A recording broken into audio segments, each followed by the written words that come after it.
Welcome to the Deep Dive. This is where we take the source material that you share with us, the articles, research, maybe your own notes, and we really dig into them, try and pull out the most important bits of knowledge, the key insights, basically give you a shortcut to getting properly informed on a topic. Exactly. Think of us as, guides helping you navigate all that information to understand what's really going on beneath the headlines. And today, we're diving deep into the recent escalation in the Ukraine conflict. We've got a pile of sources here covering some pretty significant developments, stuff like major air attacks, strategic moves on the ground, and the shifting sort of geopolitical picture around it all. Right. So our mission today is to unpack that material for you.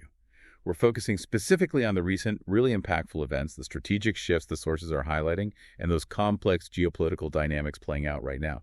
And we'll stick strictly to what's in these sources to give you that clear picture. Okay, let's jump right in then, starting with what seems to be the dominant event in the recent reporting. This mass Russian attack on Kyiv and Odesa happened early hours of Juneteenth, 2025. Yeah, and this wasn't minor. According to President Zelenskyy, cited in these reports, it was one of the biggest attacks on Kyiv since the full-scale invasion began. And it wasn't just drones either. The sources point to a mix, a combination of ballistic missiles and drones, mainly aimed at Kyiv. The scale is pretty striking when you look at the numbers from Ukraine's Air Force, which are in the material here.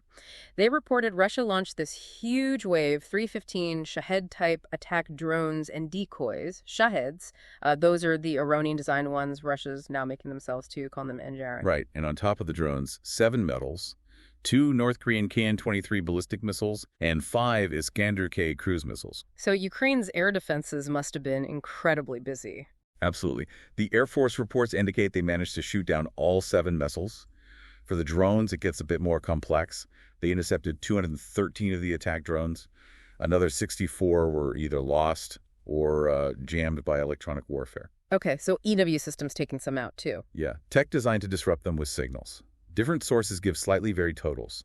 ET now mentions over 310 Shaheds and 7 missiles. Al Jazeera notes 284 drones intercepted, plus the missiles, but they all point to a very large coordinated attack. And beyond the tech specs, the human cost, that's immediate and tragic in the sources. Across Kyiv and Odesa, at least 3 people were killed. Yeah, the Kyiv Independent specifically mentions 1 woman killed in Kyiv and 2 men in Odesa. And injuries, too. Significant numbers. At least 12 people wounded is the figure most sources converge on. 4 injured in Kyiv, 1 treated on site, 3 hospitalized. In Odesa, at least 8 wounded, plus someone treated for shock. One source actually puts the total injured slightly higher at 13. These are just stats, are they? Real people caught in this. Exactly. And the damage to buildings, infrastructure, the reports detail quite a bit. Yeah, extensive. In Kyiv, the sources paint a grim picture. Cars on fire, drone debris landing in school grounds. School grounds, wow. Yeah, smoke from non-residential buildings, fires breaking out. 1 non-residential site, also residential building. Apartment blocks, office buildings hit. Smashed windows in people's apartments. And Odesa sounds like it was hit hard, too. It was. Sources mentioned a film studio damaged and, critically, medical facilities. That includes a maternity hospital. A maternity hospital? Mm-hmm. Thankfully, the reports say staff and patients were safe in shelters. But the administrative building of an emergency medical station, completely destroyed. Ambulances damaged. Residential buildings hit there, too. There's one detail here that really stands out, highlighting the wider impact the damage to St. Sophia Cathedral in Kyiv. Yes.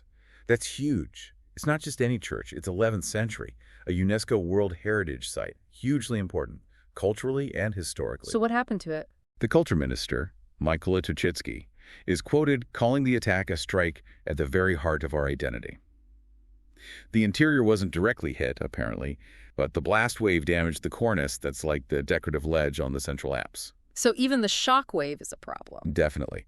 Nilia Kukovalska, she's the director of the reserve there, notes that the vibration itself poses a serious threat to the long-term integrity of such an old building.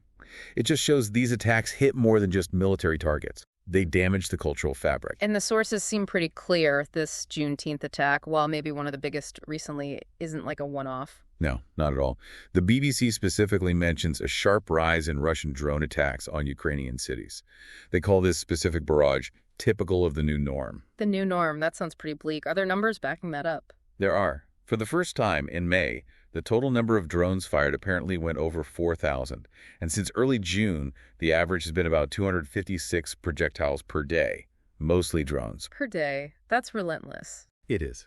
And according to Ukraine's SBU spokesman Artem Detirenko, who's mentioned in the sources, Russia isn't just using more drones, they're producing their own Jirin variants and constantly tweaking them, trying to make them more destructive, better at hitting civilians, and harder for Ukraine to defend against. And you really get a sense of the toll this takes from the quotes from people living there. Like Victoria Nikishina, a Kyiv resident whose windows got smashed. She said, no such words, no emotions. I just want to forget about their existence and not to remember that we have such neighbors. Really raw. Yeah. And another resident, Katya, noted how it's getting harder emotionally. It's become more intense. Now it's somehow become harder. She even mentioned noticing the drones sound different now, which shows how people are forced to become attuned to these threats. Okay, so that's the intensified air war. What about the ground situation? The sources mention the ISW, right? The Institute for the Study of War. Yes. They provide a snapshot from around June 8th. And the ISW report flags claims from Russian officials, including the Ministry of Defense. They're saying they've reached the border between Donetsk and Dnipropetrovsk oblasts and are actually pushing into Dnipropetrovsk. Now, Dnipropetrovsk, that's significant because Russia hasn't claimed to annex that one, unlike some others in the east and south. Exactly. Donetsk, Luhansk, Zaporizhia, Kherson, those Russia has claimed.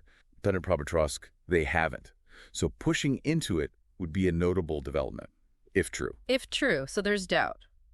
Well, the sources present conflicting views here.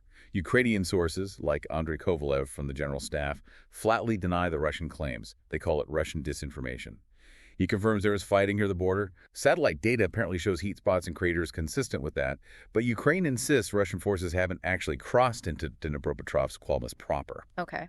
And is there any context in the sources for why Russia might be pushing towards Dnipropetrovsk?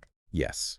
Russian officials like Artem Zoga are explicitly linking these operations to gaining control near the Dnipro River.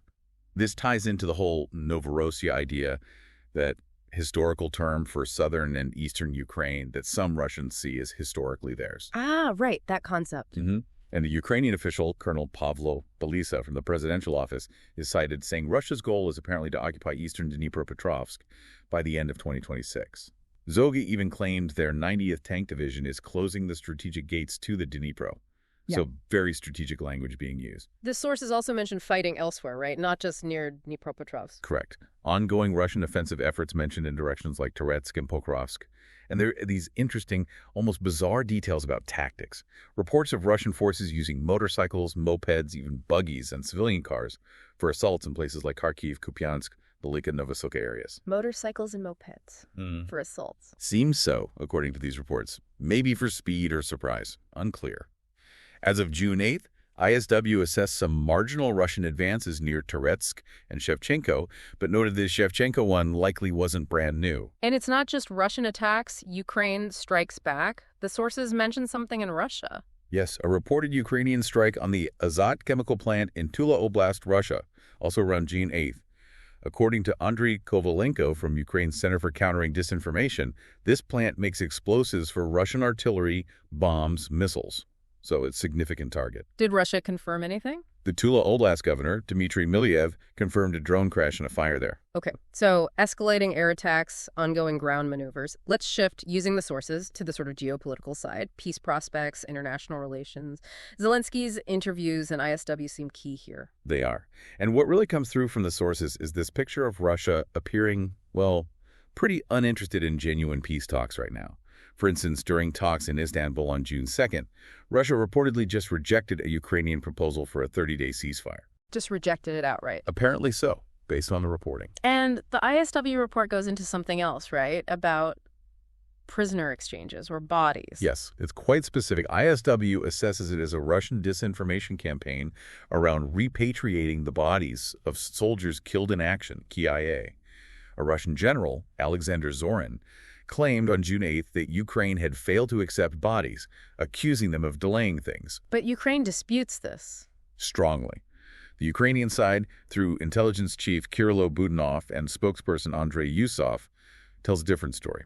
Budanov said they were notified on June 3rd that the exchanges agreed in Istanbul would happen the week of June 9th, 16th.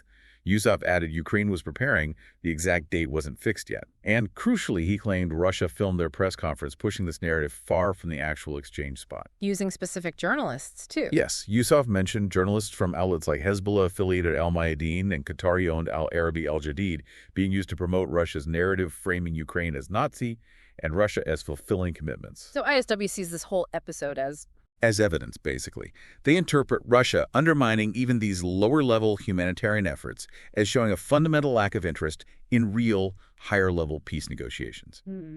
Okay. That then leads into another complex area the sources touch on. U.S.-Ukraine relations, particularly under President Trump. Zelensky's 60 Minutes interview seems relevant here. Very relevant. Zelenskyy reportedly voiced serious concern after a February 2025 meeting with Trump in the Oval Office.